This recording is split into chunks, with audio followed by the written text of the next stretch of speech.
कालच्या ब्लॉगमध्ये तुम्ही इथपर्यंत पाहिलंच होतं, आम्ही लग्न घरी येऊन पोहोचलोय आणि पाठीमागं जे दिसतंय ना ते सावता महाराजांचं मंदिर आहे. तर तेथेच आम्हाला आहे ना ताईच्या मिस्टरांनी सोडवलं होतं, म्हणजे माझ्या बहिणीच्या. आणि नंतरनं घरी आलो, बॅगा वगैरे ठेवल्या आणि नंतरच लगेचच डेकोरेशनसाठी धुरलं होतं. काय झालं ना, माझी ही आत्याची मुलगी आणि तिच्या ज्या काही मैत्रिणी होत्या ना, तर त्यांनी बऱ्यापैकी डेकोरेशन केलं होतं. पण झेंडूच्या जे काय फुलं होते ना ते व्यवस्थित कट केले नव्हते, डायरेक्टच त्यांनी ते चुरगळले आणि ते ब्लॅक वगैरे असतं ना आतमधले, तर ते सर्व त्या डेकोरेशनमधलं मध्ये घेतलं होतं. त्याच्यामुळे ना ह्या येल्लो जे काही फ्लावर्स आहे त्याच्यात काळपटसुद्धा ते दिसत होतं. इतकं काही छान फिनिशिंग वाटत नव्हतं, म्हणून मला असं वाटलं की आपण परत हे सगळं व्यवस्थित करूयात. पण फ्लावरसुद्धा जास्त नव्हते, त्याच्यामुळं माझाही नाविलाज होता. मला सुद्धा काही जास्त करायला जमलं नाही. जे काय होतं थोडंसं अरेंज करायचा प्रयत्न मी करत होती. मला हेल्प करायला ताई, म्हणजे माझी बहीण, पिंक ड्रेसमध्ये तुम्ही पाहू शकता ती माझी बहीण आहे, तर ती मला हेल्प करत होती. तर हे तुम्हाला दिसत असतील एवढेसेच फ्लावर होते आणि त्याच्यामध्येच हे जातं आम्हाला डेकोरेट करायचं होतं. छान छान फोटो आणि व्हिडिओज वगैरे घ्यायचे होते. पाहूयात पुढं कसं कसं होतं किंवा काय.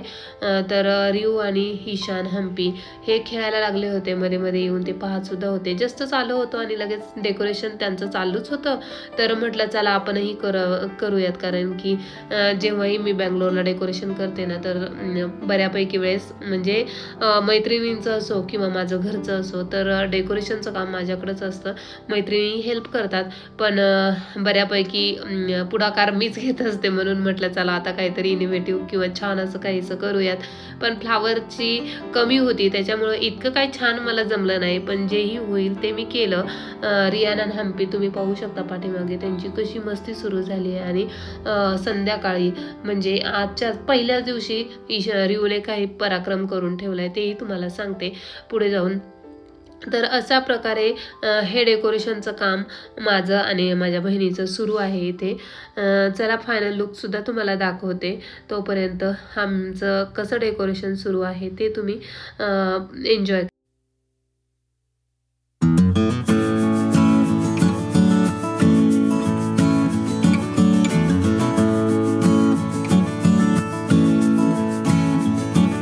मेन जे काय होतं ना जात्याभोवतीचं डेकोरेशन, तर ते मी असं काहीसं डेकोरेट केलं होतं. ॲक्च्युली इथे ना थोडेसे गुलाबाचे वगैरे फुलं असते ना, तर छान लुक आला असता किंवा ऑरेंज कलरसुद्धा हवा होता झेंडूच्या फ्लावरमध्ये. पण झालं असं होतं की फक्त व्हाईट कलरचे फ्लावर आणि येलो कलरचे दोनच प्रकारचे फ्लावर होते आणि थोडेफार त्यांनी ग्रीन होतं ना ते झाडाची पानं आणले होतं त्याचं थोडंसं. तर कॉम्बिनेशनमध्ये इतके काही फ्लावर नसल्यामुळं इतकं काही ते उठाव दिसत नव्हतं. पण जेवढं होता होईल ना तर तेवढं आम्ही छान करण्याचा प्रयत्न करत होतं.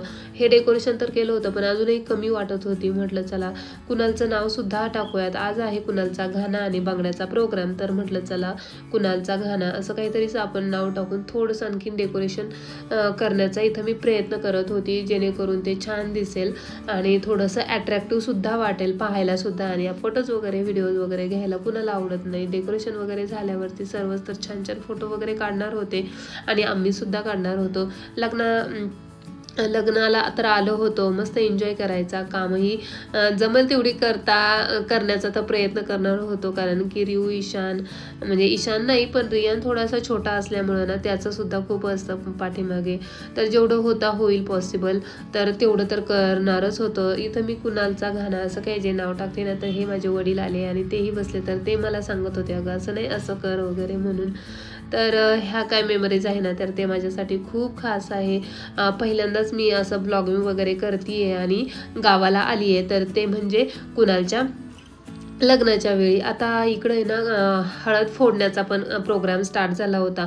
तर आई वगैरे आणि तिथल्या ज्या काय बायका असतील ना त्याच्या गावाकडच्या, तर त्या आहे ना हळद फोडण्यासाठी त्यांनी स्टार्ट केलं होतं. तर मीही त्यांचे थोडेसे व्हिडिओज वगैरे घेतले.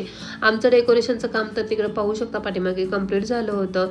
नाना इथं बसलेले होते आणि बायका ज्या काय होत्या ना, तर त्या आता हे हळकुंड वगैरे फोडत होते. माझा रिऊ आणि हम्पी मस्त डान्स करत होते, कारण की साईडला म्युझिकसुद्धा लागलेलं होतं. तर त्यांचं असं छानसं डान्स करण्याचं सुरू होतं. आता नवीन आहोत आपण, नवीन गावात आलोय, कुठे काय त्यांना खरं तर काहीही माहीत नाही किंवा त्याच्याशी काही घेणं देणं नाहीये, तरी सुद्धा ते इतके छान एन्जॉय करतात. लग्न घरी आल्यानंतरचा रिऊ आणि हम्पी ईशान यांचा पहिलाच दिवस होता. ईशान थोडासा मिक्सअप व्हायला वगैरे त्याला थोडासा वेळ लागतो, पण रिऊ आणि हम्पीचं असं काही नसतं. ते मस्त एन्जॉय करत होते. त्यांना काही कुणाची पडलेली नव्हती.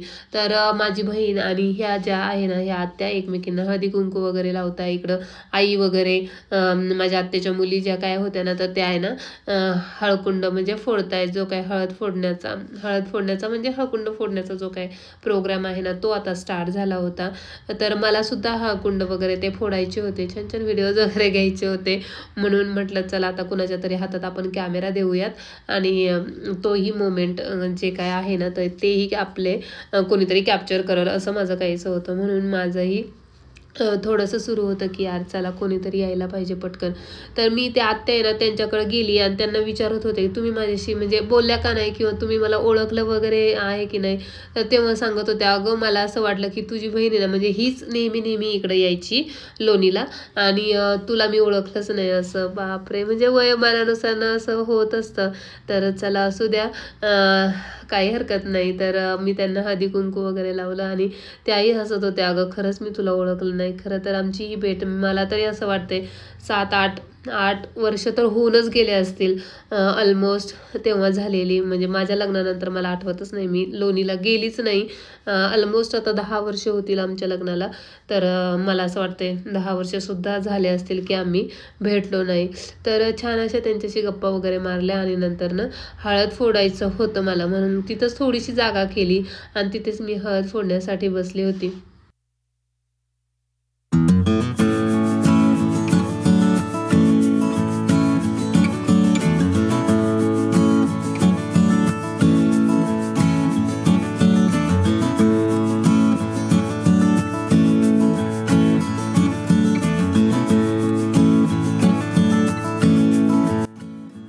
बायकांच्या मध्ये मी कशी बशी दाटीवाटी करून तर हळद फोडायला बसले होते आणि इतक्यात आहे ना बांगड्या भरणारे जे असतात ना, तर ते सुद्धा आले होते. तर ते साईडला त्यांचं बांगड्या वगैरे काढून ठेवत होते. तोपर्यंत आता उशीर सुद्धा झाला होता आणि जी काही हळद ती फोडली ना, तर ती वाळत पण घालतात आणि ती सुकलेली हळद आता दळण्याचा सुद्धा प्रोग्राम सुरू झाला होता.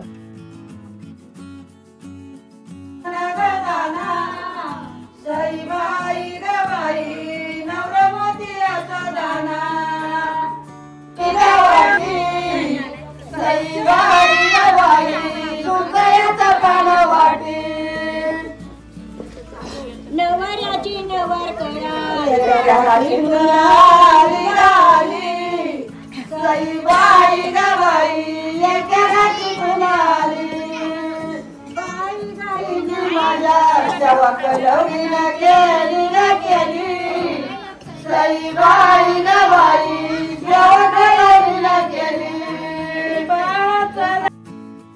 जसा हळद दळण्याचा कार्यक्रम साईडला चालू होता ना, तर बांगड्या भरण्याचा सुद्धा प्रोग्राम स्टार्ट झाला होता. ज्यांना कुणाला लवकर घरी जायचं असतं, म्हणजे ज्या काही बायका आलेल्या असतात ना हळद फोडायला वगैरे, तर त्या भाऊकीतल्या वगैरेच असतात. तर त्यांना ज्यांना कोणा घरी जायचं होतं ना, तर त्या पहिल्यांदा बांगड्या भरण्यासाठी बसल्या होत्या. तर इकडे आहे ना हे भराड वगैरे ना, तर ते सुद्धा स्टार्ट झालं होतं. जे काही गोंधळी वगैरे असतात ना, तर ते आले होते आणि लग्नाच्या आधी ना कुणाच्या इकडे ना भराड असं काहीचं असतं. तर त्यांचा सुद्धा इकडं प्रोग्राम स्टार्ट झाला होता. ऑलरेडी स्टार्ट झालेला होता आणि आता आहे ना इथे काहीतरी हळदी कुंकू वगैरे लावायचं होतं 5 बायकांनी, म्हणून त्यांनी बोलवलेलं होतं. तर 4-5 जणी गेल्या, हळदी कुंकू वगैरे लावला आणि परत त्यांचा तो प्रोग्राम स्टार्ट होणार होता. असं काहीच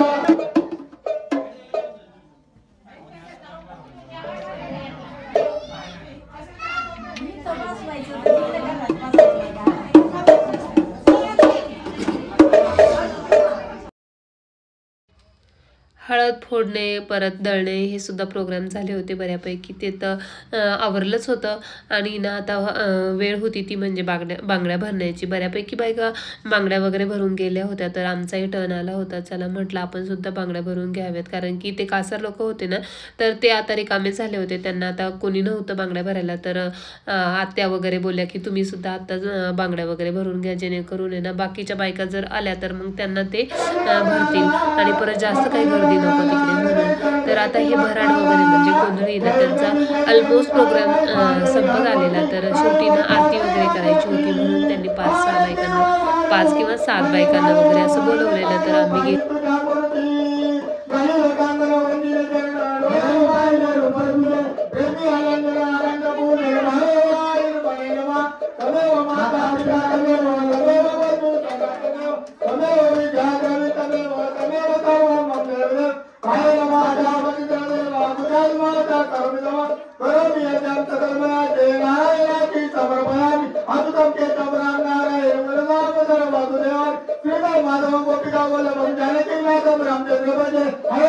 आजचा दिवससुद्धा संपत आला होता आणि प्रोग्रामसुद्धा संपत आले होते. शेवटचं कुणाला आता ऑलमोस्ट डन झालं होतं.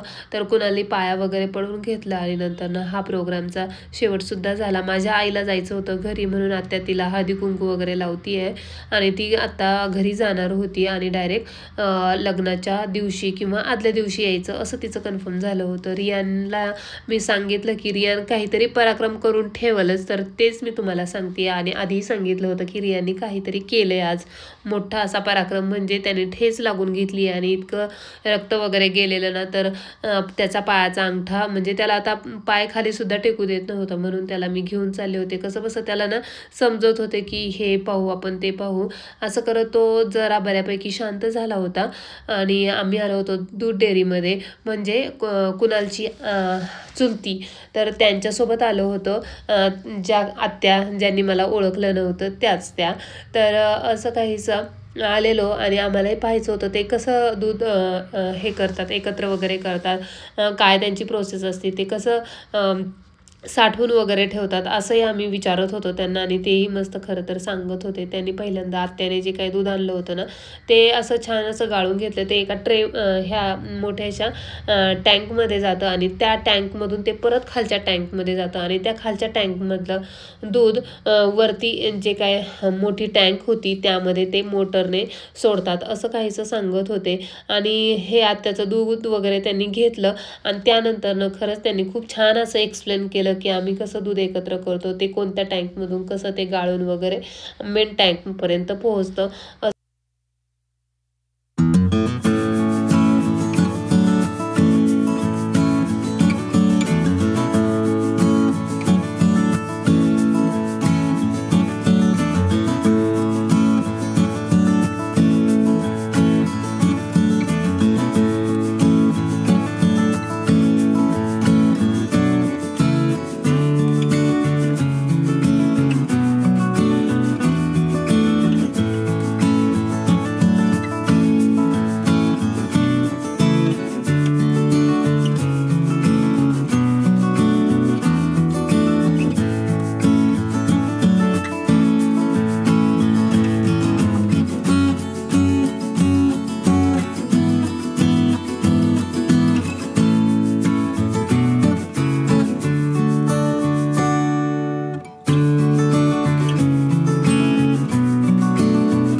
चला तर मग आता आजचा हा व्लॉग मी येथेच एंड करते. कुणालच्या लग्नाची सिरीज तुम्हाला कशी वाटते नक्की कमेंट करून सांगायला विसरू नका.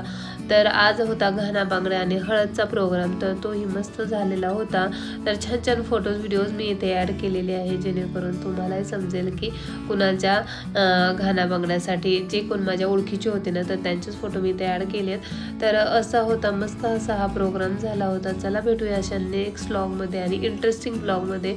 तुम्हाला ही लग्नाची सिरीज कशी वाटते नक्की कमेंट करून सांगायला विसरू नका. चला बाय.